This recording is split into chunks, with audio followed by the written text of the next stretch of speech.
Kelishimni sezasan, ha? Buni adamga yeng olib berganman, minmadilay ha? Hadi, ne siqil o'tiribsiz? O'g'lim, men butun umr ishlagan odamman. Uyda o'tirib bo'g'ilib ketyapman, o'g'lim. Hech qo'ymaysiz-da. Topish tushim yaxshi bo'lsa, mazaq o'tirmishman-da. Ishlagan odam uyda o'tira olmas ekanda. Hop, o'tir, nima qilib bering?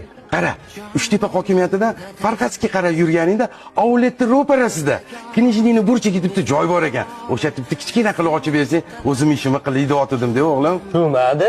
Choy damlagandim, ichib o'tiringlar. Atasi, adajon aytgan joyi ochib bering. Uyda zerikib ketdilar, men ham borib ishlardim. Adamni bahona qilib ko'chaga chiqish planini tuzmagin. Maqti.